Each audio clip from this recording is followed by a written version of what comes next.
l'expression du patrimoine génétique, nous allons voir aujourd'hui la traduction de l'ARN messager en protéines. Nous avons vu dans des cours précédents, et nous allons voir dans d'autres cours, ce que je vais résumer en quelques mots. Alors, une relation entre ADN et protéines.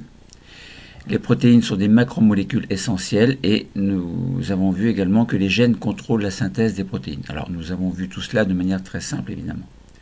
Ensuite, la transcription, deuxième cours que nous avons fait sur l'expression du patrimoine génétique. La transcription, c'est la première étape de l'expression d'un gène.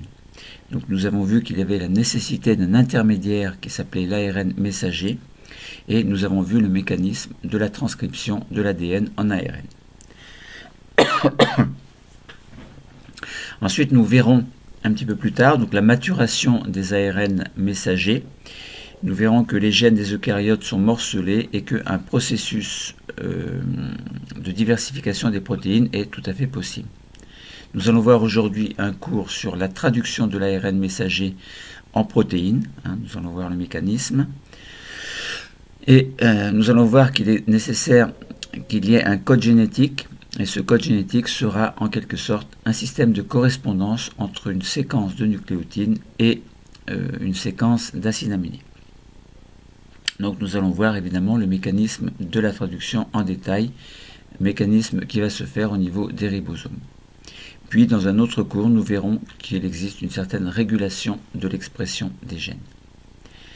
Alors commençons.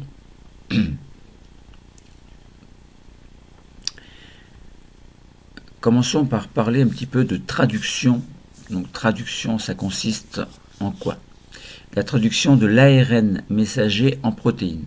Ça veut dire que on a l'ADN, l'ARN, la protéine. L'ADN, on aura le gène. La transcription nous a donné l'ARN messager.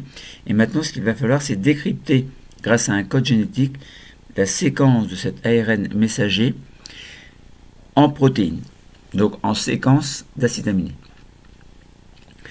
L'information génétique, elle est exportée dans le cytoplasme sous la forme d'ARN messager comme on l'a vu, et cet ARN messager est utilisé pour fabriquer des protéines dans le cytoplasme. Donc tout cela, nous l'avons vu aussi.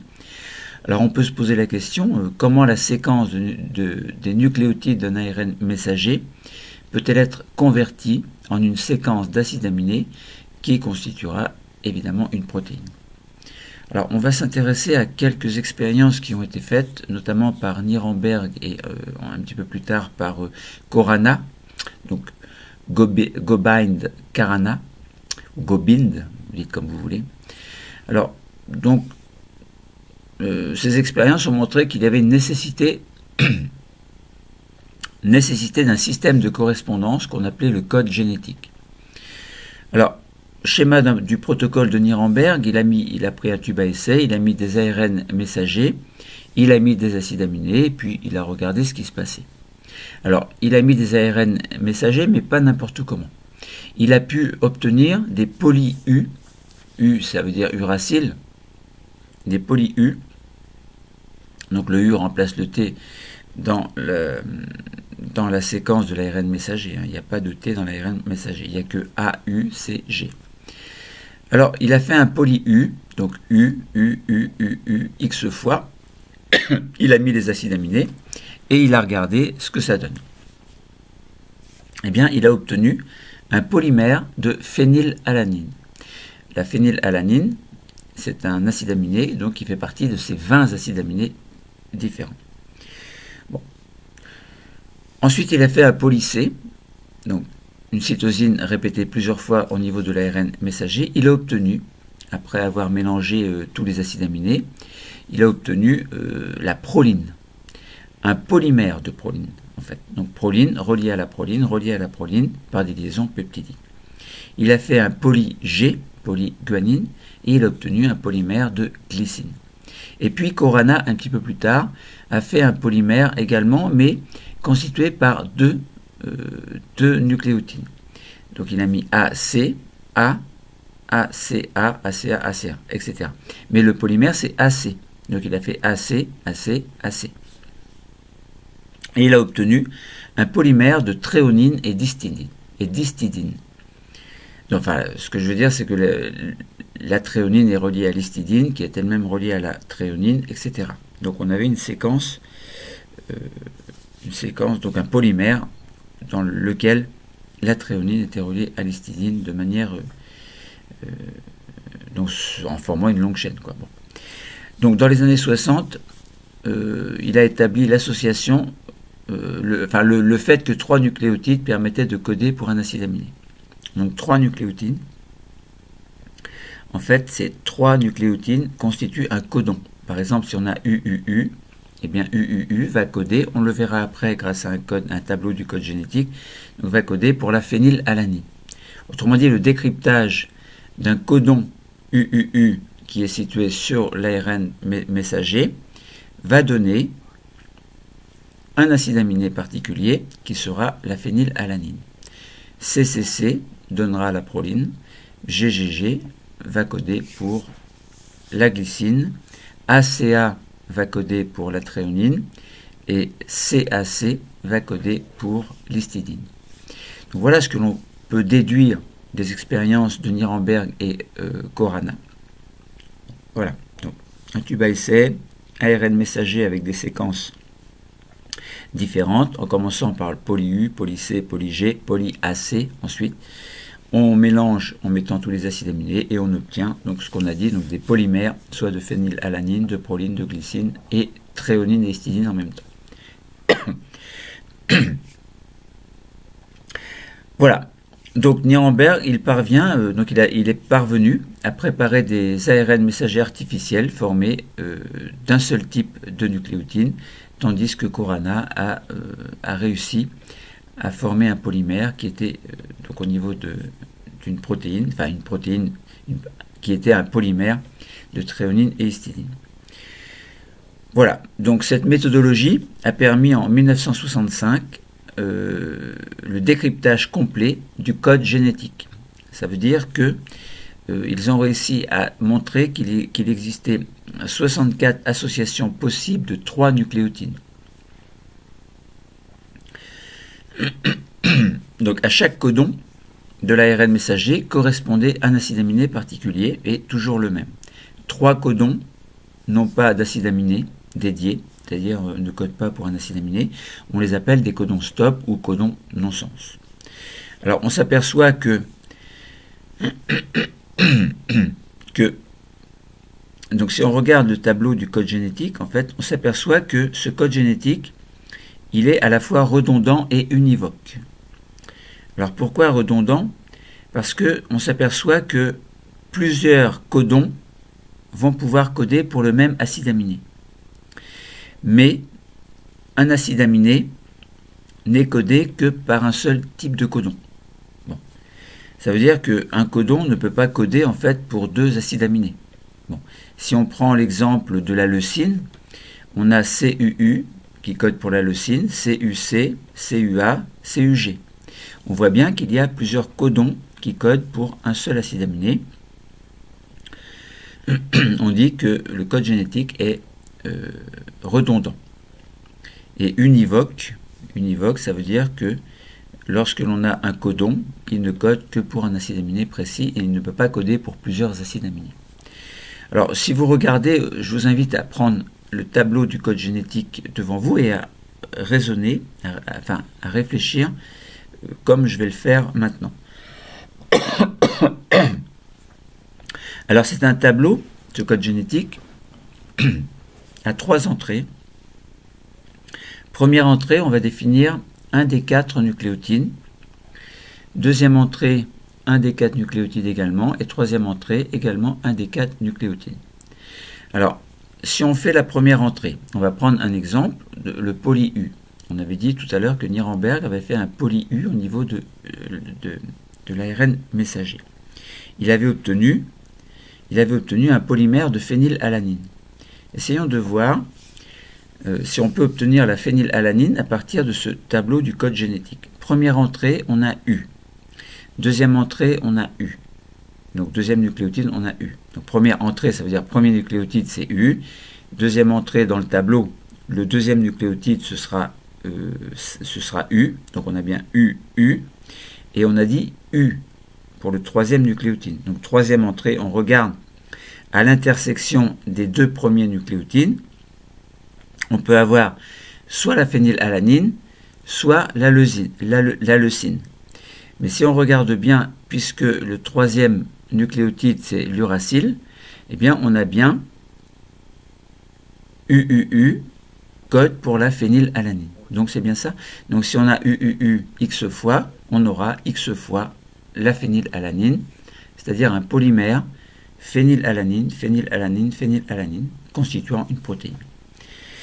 Ensuite, on peut faire la même chose avec, il a fait CCC, et CCC correspondait à la proline. Donc si vous regardez, donc CCC, C première entrée, C deuxième entrée, au niveau du deuxième nucléotide, on a bien CC. Alors attention à bien vous placer dans la case correspondant à l'intersection entre les deux. On a la proline. Et si on regarde C, on a donc dans la troisième entrée, donc troisième nucléotide, on a bien la proline.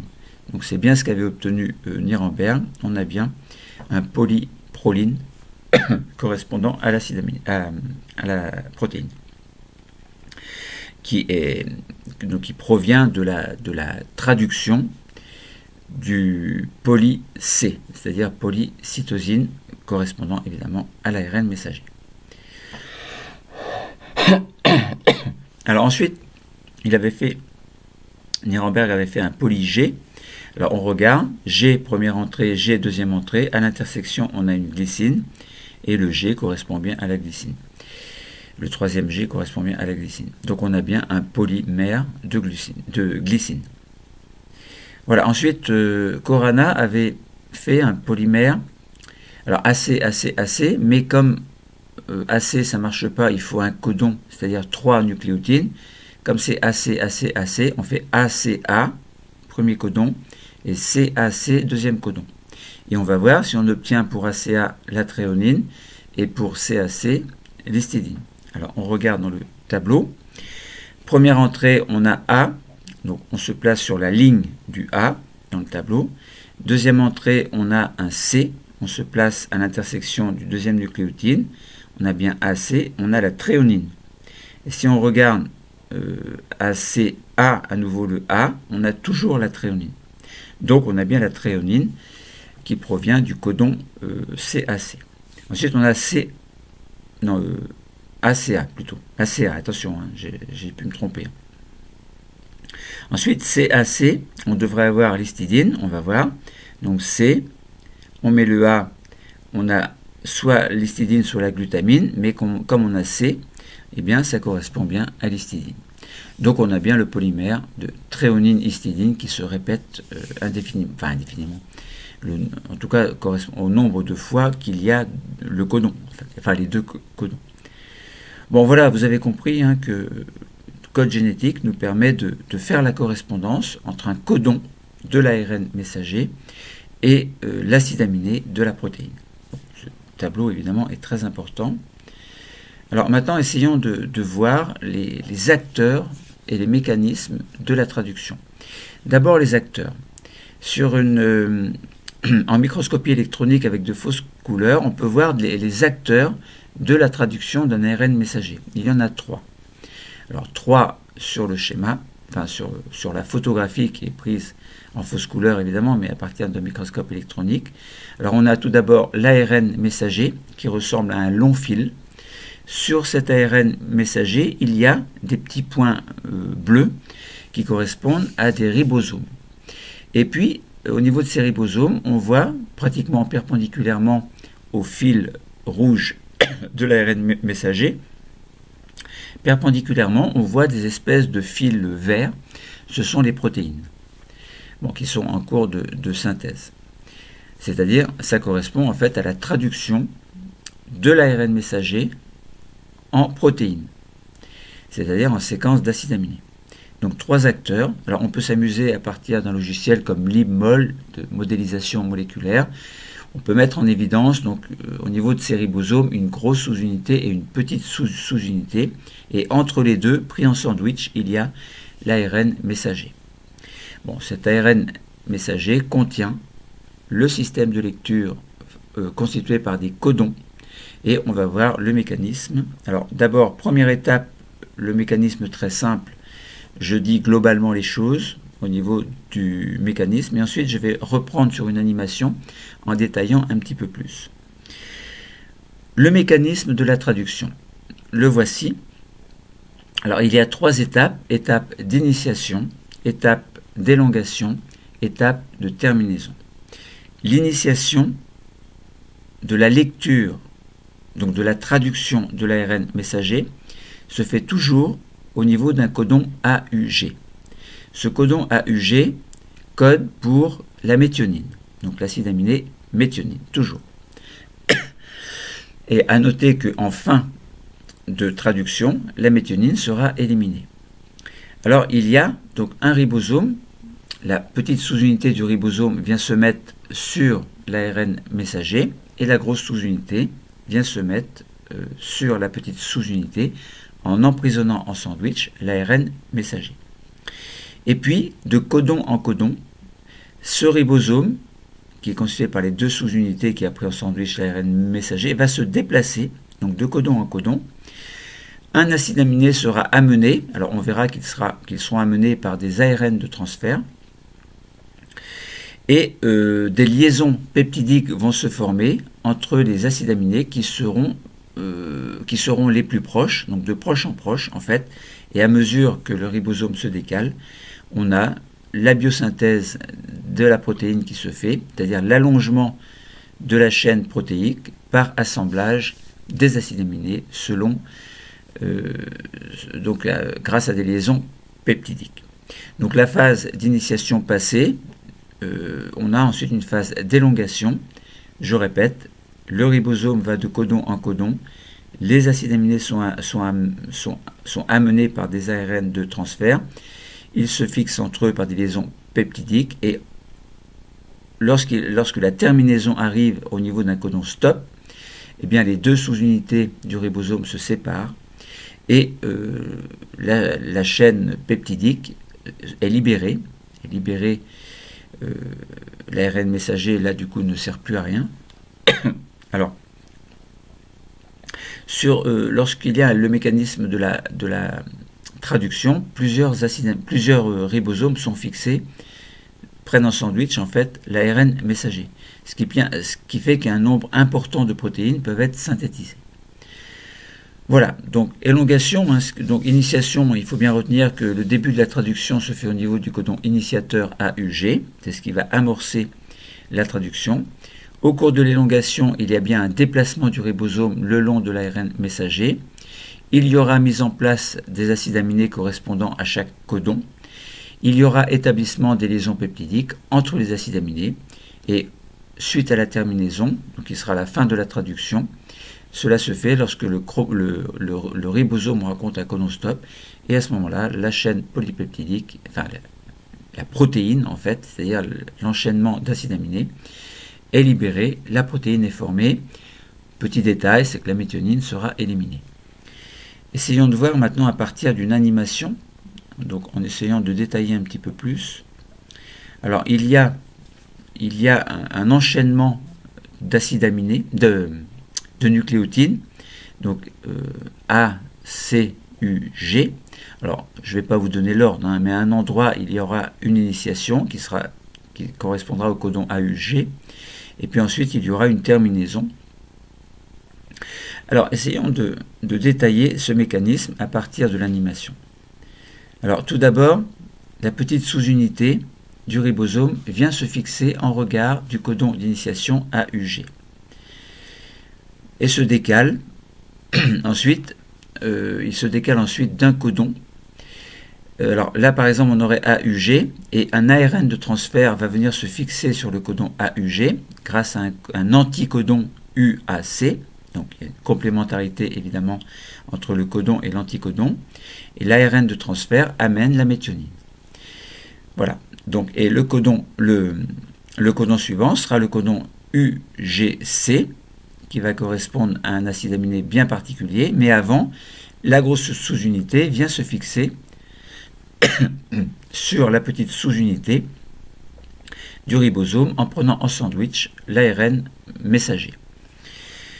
Un ARN de transfert amène l'acide aminé cystéine. Cet ARN de transfert se fixe sur le codon UGC grâce à un anticodon ACG.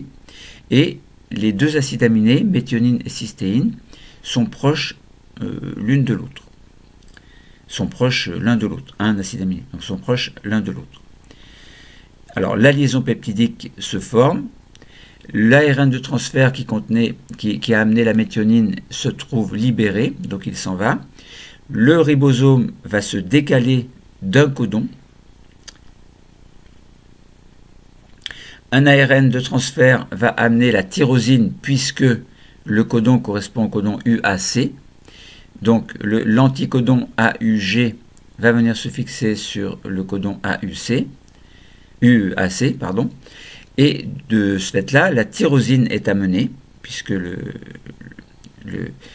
codon UAC correspond à l'acide aminé de tyrosine. Donc cet acide aminé de tyrosine se trouve proche de la cystéine. La liaison peptidique va se former entre la cystéine et la tyrosine. On a donc jusque-là une chaîne d'acides aminés, méthionine, cystéine, tyrosine, dans cet ordre-là. Ensuite, l'ARN de transfert qui avait amené la cystéine se trouve libéré. Et le ribosome se décale d'un codon. On a donc le codon maintenant AUC. Et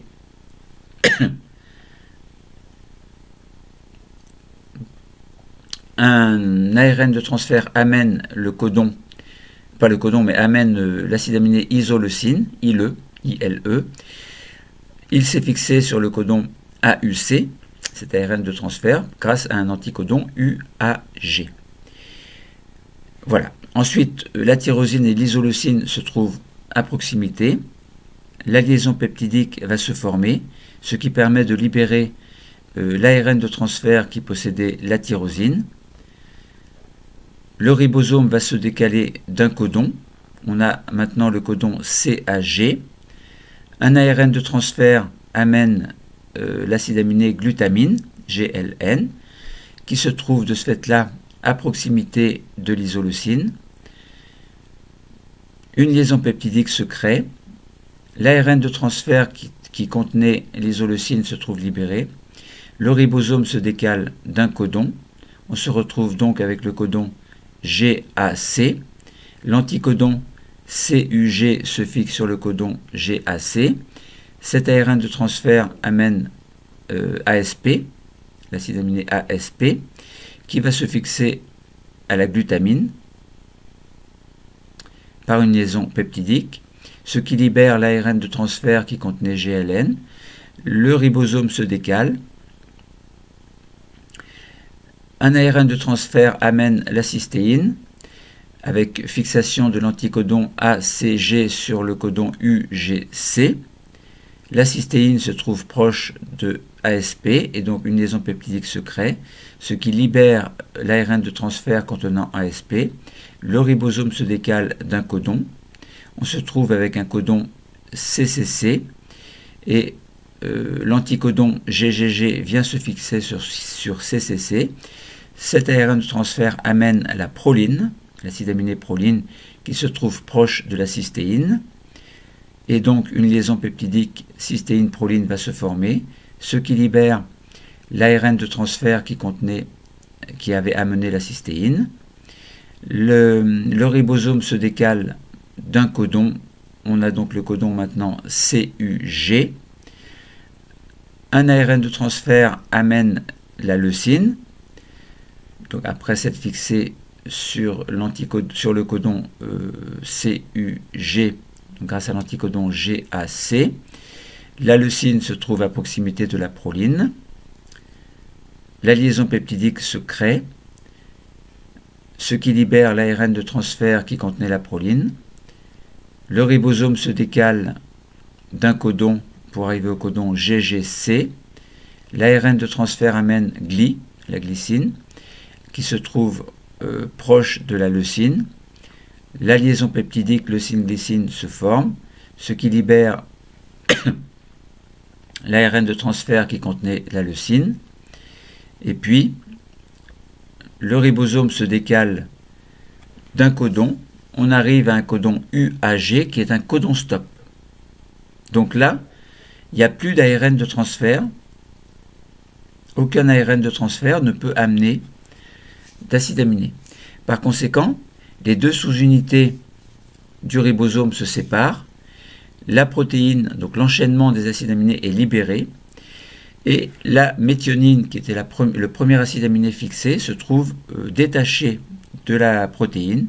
Et on se retrouve donc avec une séquence protéique donc constituée par la cystéine, la tyrosine, isoleucine, glutamine, ASP, asparagine, cystéine, proline, leucine et glycine. Voilà. Donc voilà comment on a pu faire la biosynthèse de la protéine selon un mécanisme qui est bon assez rébarbatif à lire, mais en soi il est quand même assez simple. Donc voilà, donc on a pu comprendre comment la traduction de l'ARN messager en protéine avait été possible.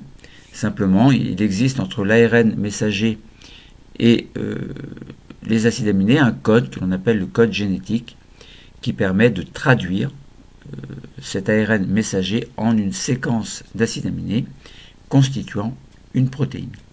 La protéine ensuite va assurer son rôle, soit de protéine structurale, soit de protéine fonctionnelle.